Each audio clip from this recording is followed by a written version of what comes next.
बहू, इस बार पोता ही चाहिए। आज सवेरे उठने के बाद से ही उमा को कुछ ठीक नहीं लग रहा था। एसिडिटी भी हो रही थी। लगता है फिर से प्रेगनेंसी 6 दिन ऊपर हो चले हैं। पीरियड्स भी नहीं आए हैं। प्रेगनेंसी के बारे में सोचकर ही उसका दिल घबराने लगा। धड़कनें तेज हो गईं। वो माँ बनना चाहती थी कि 5 साल से सूनी पड़ी उसकी गोद एक बार फिर हरी हो जाए। मगर पिछले 2 बार से उसे जिस पीड़ा और क्षोभ भरे अनुभवों से गुजरना पड़ा था, उसकी याद आते ही उसका मन घिन्न हो गया। कहीं इस बार भी वही सब दोहराया गया तो? हे ईश्वर, रक्षा करना। वो गहरी सांस भरकर बिस्तर पर बैठ गई। गुड़िया और मनोज अभी सोए हुए थे। आज रविवार था। दोनों के लिए देर तक सोने का दिन। माँ बड़े ताऊजी के घर गई हुई थी। नवरात्रि चल रही थी। पोते के जन्म की मन्नत पूरी करने के लिए उनके यहाँ देवी का जागरण था। जाते हुए माँ जी प्रसन्न नहीं थी। पता नहीं देवी की हम पर कब कृपा होगी। मुझे पोते का मुंह दिखा दे तो मैं भी जागरण कराऊं। देवी माँ की परम भक्त माँ जी ने कोई मंदिर, कोई उपवास नहीं छोड़ा था। हालांकि घर हर तरह से संपन्न था, किसी चीज़ की कोई कमी नहीं थी। फिर भी माँ जी को लगता था कि देवी की उन पर कृपा नहीं है। तभी तो घर में उनके पोते की जगह 5 साल की पोती गुड़िया लिए बैठी थी। उमा की भरी पूरी ससुराल थी। 4 बहुओं में तीसरी थी माँ जी। सबके घर आसपास थे। साझा व्यापार था और रोज का साथ उठना बैठना था। हर घर की रत्ती रत्ती खबर दूसरे के घर को रहती। माँ जी के अनुसार बाकी सब पर देवी माँ की असीम कृपा थी, क्योंकि खानदान की सभी बहुएं बेटे जन रही थीं, सिवाय उमा के। 5 साल पहले गुड़िया को जना था। उसके बाद 2 प्रयासों में लड़के को गर्भ में धारण करने में असफल रही थी। इसलिए उमा उनकी नज़रों में हीन व तिरस्कृत थी। बाकी सभी बहुओं ने कैसे गर्भ में आई कन्या का सफाया कर मात्र लड़कों को पैदा करने का गौरव प्राप्त किया है, यह बात उमा से छिपी नहीं थी। वो गर्भ परीक्षण कर लिंग भेद के आधार पर होने वाले गर्भपात की घोर विरोधी थी। आखिर उसके पापा ने उसे और उसकी बहन को बड़े लाड़ दुलार से पाला है। अंत ऐसी नीच मानसिकता के बीज उसके मस्तिष्क में कभी नहीं पड़े थे। मगर उसकी संपन्न और पढ़ी लिखी ससुराल में तो माजरा ही उल्टा था। कहने को तो पूरा परिवार देवी माँ का परम भक्त था। लगभग रोज ही किसी न किसी घर में देवी माँ के नाम पर कुछ न कुछ कर्मकांड होता ही रहता। मगर जब बात देवी के वास्तविक रूप कन्या के जन्म की होती तो घर के बड़े बूढ़ों के मुंह ऐसे उतर जाते जैसे किसी ने उनकी समस्त संपत्ति छीन ली हो। उमा को जब भी किसी भाभी के गर्भपात की खबर मिलती तो उसका मन घृणा और क्रोध से भर जाता। ऐसा कोई कैसे कर सकता है अपने ही बच्चे के साथ? मगर जब उसने पहली बार गर्भ धारण किया तो समझ में आया कि बेचारी भाभियों का कोई कसूर नहीं था। संयुक्त परिवार में घर के बड़ों के भीषण दबाव को झेलना कोई बच्चों का खेल नहीं। अच्छे अच्छे चित्त हो जाते हैं। फिर घर में एक लाचार पशु सी बंधी बहू की हैसियत ही क्या है जो अपना विरोध जताकर मुसीबतों को आमंत्रित करे। फिर भी उमा ने हिम्मत नहीं हारी। मनोज, प्लीज़, ये हमारा पहला बच्चा है। मैं इसे अवश्य जन्म दूंगी। मैं तुम्हारी मनोस्थिति समझता हूँ उमा। ये तुम्हारा ही नहीं, मेरा भी बच्चा है। माँ को तो मना लूँगा, मगर ये जो रिश्तेदार की फौज आसपास जमा है, जो आग में घी डालती है, उससे कैसे निपटूँ? मनोज भी परेशान था। चाहे जो भी हो, मैं सोनोग्राफी नहीं कराऊंगी। जैसे भी हो, माँ जी को तुम्हें मनाना ही पड़ेगा। उमा बोली। बच्चे को लेकर उमा किसी भी समझौते को तैयार नहीं थी। अंत यह एक योजना के तहत उमा मायके चली गई और जब माँ जी को उसके गर्भ की खबर लगी तब तक गर्भपात के लिए बहुत देर हो चुकी थी। पहला बच्चा था, इसलिए उमा की नासमझी का नाटक माँ जी समझ नहीं पाई। फिर गुड़िया का जन्म हुआ था, जिसे माँ जी ने बुझे मन से स्वीकार किया। उसके जन्म पर न तो कोई जागरण हुआ, न ही बधाई के गीत गाए गए, मगर उमा और मनोज खुश थे। कोई और करे ना करे, वो अपनी नन्ही सी जान को बेहद प्यार करते थे। 2 साल बाद उमा फिर गर्भवती हुई, पर इस बार माँ जी पूरी तरह से सज थी। वो पहली भूल को किसी भी कीमत पर दोहराना नहीं चाहती थी। उमा की छोटी से छोटी हरकत पर भी उनकी पैनी नज़र थी। वो बच न सकी। माँ के इमोशनल ड्रामे, रोने धोने और कलेश से बचने के लिए मनोज अनचाहे मन से ही सही उमा पर दबाव डालने लगा। उमा, माँ को हर बार संभालना मेरे लिए असंभव है। पिछली बार हमारी बात रह गई थी, लेकिन इस बार माँ के मन की ही हो जाने दो। घर का तनाव मुझसे बर्दाश्त नहीं होता। मैं शांति से जीना चाहता हूँ। घर की हर बात माँ जी रो धोकर नमक मिर्च लगाकर ऐसे पूरे कुटुंब में पेश करती थी कि सबकी नज़रें उमा और मनोज की ओर तन जाती। रोज रोज के कलह से बचने के लिए उमा ने भारी मानसिक परिस्थिति से समझौता कर लिया था। तब से अब तक 2 बार गर्भ हत्या का दंश झेल चुकी उमा फिर से उसी मोड़ पर आ खड़ी हुई थी। आप बीती सोच सोच कर उमा का सिर भारी हो चला। वो रसोई में चाय बनाने चल दी। रसोई में काम वाली बाई सगुना बर्तन धो रही थी। चाय बनाते वक्त उमा को मितली आ गई और वो बाथरूम की ओर भागी। का दादी, कोई खुशखबरी है का? सगुना उमा की शारीरिक भाषा से समझ गई थी। उमा ने उसे एक नज़र देखा पर कुछ न कहा। उमा की चुप्पी को हाँ समझ सगुना ने अपना अंदाज़ा पक्का मान लिया। चलो अच्छा ही है। दीदी, गुड़िया कब तक अकेले खेलेगी? उसे भी तो कोई साथी चाहे संग खेलन वास्ते। अकेले बच्चे का घर में बिल्कुल जी न लगे है। अच्छा, तेरे कितने बच्चे हैं? उमा ने चाय छानते हुए पूछा। कितने का? बस एक ही बिटिया है मेरी। अब तो शयानी हो गई है, 10वीं में पढ़े है। बताते हुए सगुना का चेहरा गर्व से दमक उठा। क्यों दूसरा नहीं किया? तो उसके बाद क्या बताऊं दीदी, इसके जन्म पर ही इतनी कलेश पड़ गई थी घर में। इसके वक्त धोखे से डॉक्टरी जांच करा दी मेरी। मैं ठहरी अनपढ़ गवार, मुझे तो कुछ पता ना था। छोरी जान पेट गिराने को पीछे पड़ गए कमीने, मगर मैं तैयार न हुई। भला बताओ तो दीदी, अगर मेरे माँ बाप मेरे साथ ऐसा करते तो मैं कैसे आती इस दुनिया में? फिर क्या हुआ? उमा उत्सुक थी। होना का था दीदी, मैंने अपनी सास और मर्द को जो खरी खोटी सुनाई के पूछो मत। मैंने साफ के दिया कि मानो मैं अनपढ़ गवार हूँ, मगर हाथ पैर से सलामत हूँ। कैसे भी करके अपना और छोरी का पेट पाल लूँगी। तेरे दरवाजे पर न आऊँगी रोटी मांगने। मेरी कोख की तरफ आंख उठा के भी देखा तो अच्छा ना होगा। बस मेरी सास ने मुझे घर से निकलवा दिया। और तेरे आदमी ने नहीं रोका तुझे? उमा ने पूछा। वो क्या रोकता, वो तो अपनी माँ का पिछल लग्गू था। मैंने भी सोचा परे हटाओ ऐसे मर्द को, जो दुख दर्द में अपनी जोरू का साथ ना देकर माँ के पीछे जा छुपे। जो अब काम न आया, कुछ बुरी पड़े पे क्या काम आएगा। बस दीदी, अब तो खुद कमा का खा रही हूँ और बिटिया को पढ़ा लिखा रही हूँ। इस एक ही बात कहती हूँ, उसे दुनिया से कुछ उम्मीद मत करियो, खुद मजबूत बन। उमा सगुना की बातें सुन अवाक रह गई।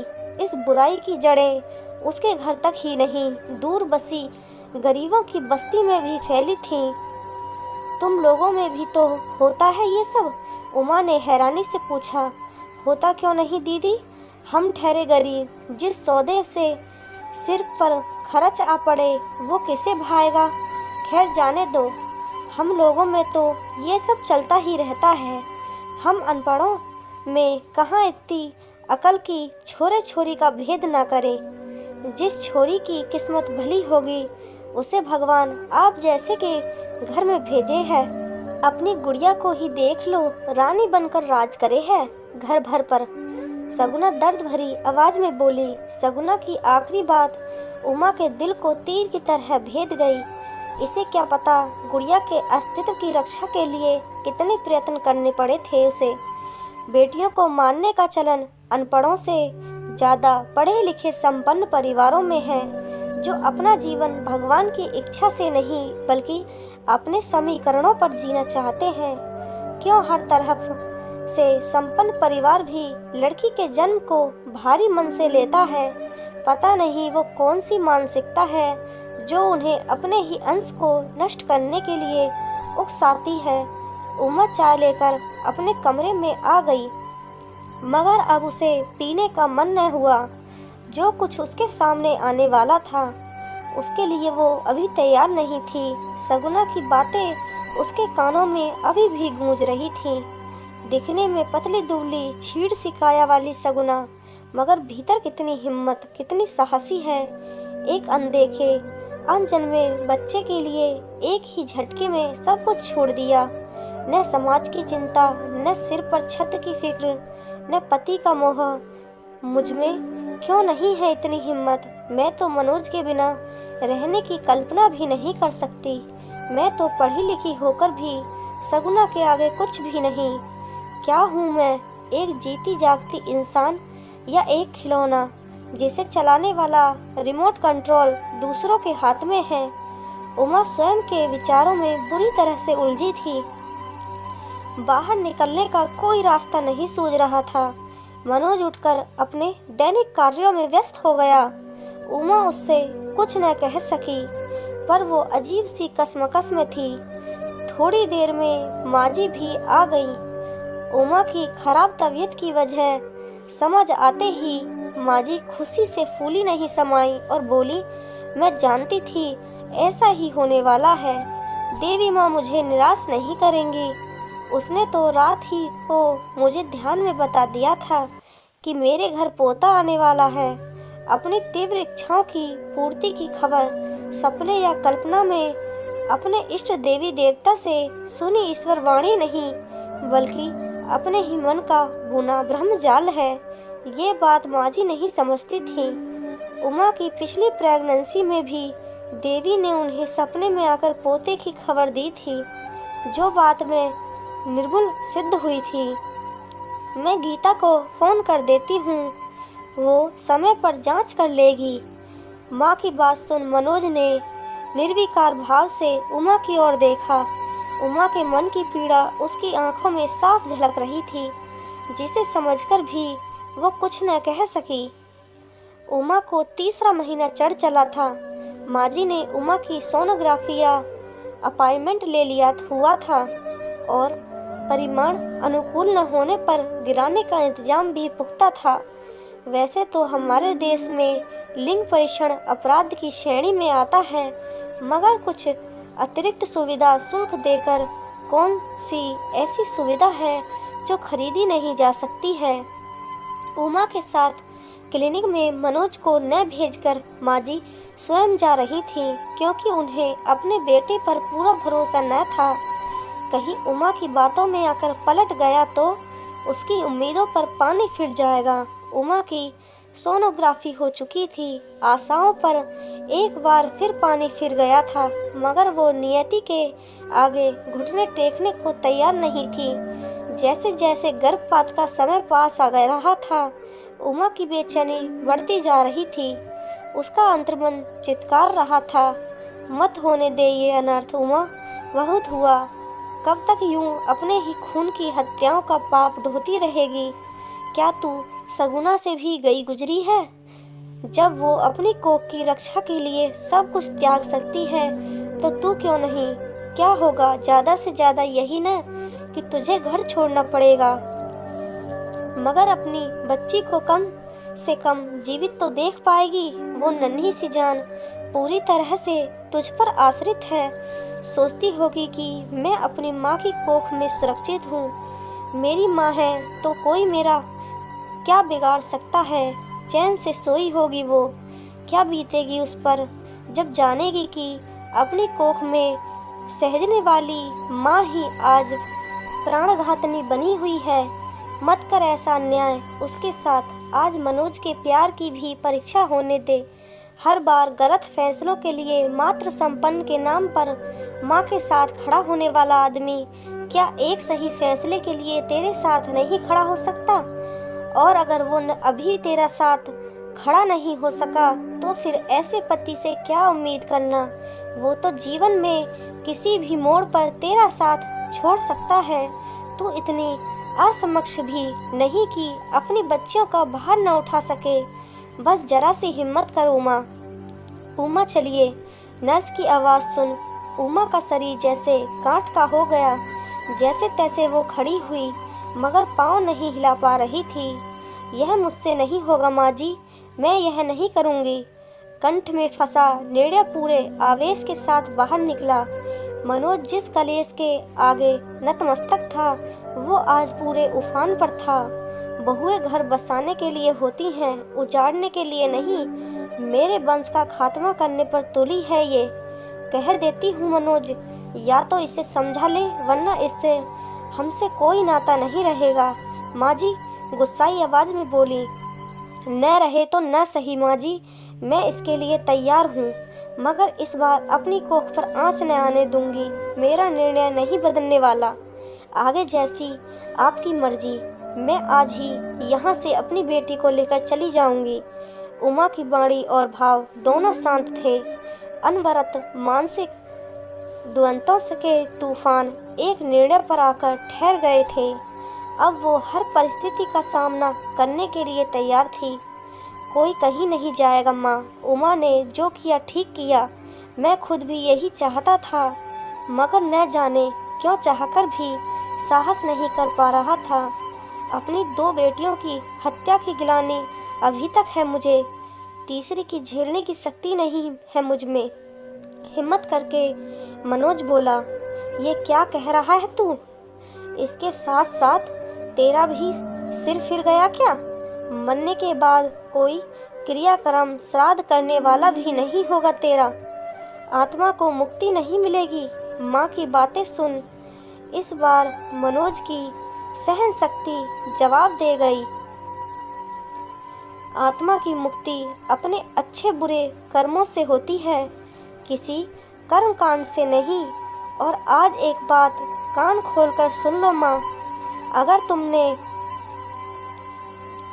उमा की प्रेगनेंसी में किसी भी तरह की कोई भी बाधा खड़ी की या उसे किसी भी तरह का तनाव दिया तो हमारी मुक्ति हो या न हो तुम्हारी नहीं होगी, क्योंकि फिर मैं तुम्हारे मरने पर न तो तुम्हारा क्रियाक्रम करूँगा और न ही पिंडदान। आज मनोज के दिल में फंसा बरसों का गुब्बार भी फूटकर बाहर निकल गया। माँ जी उसके जवाब से जड़वत रह गई।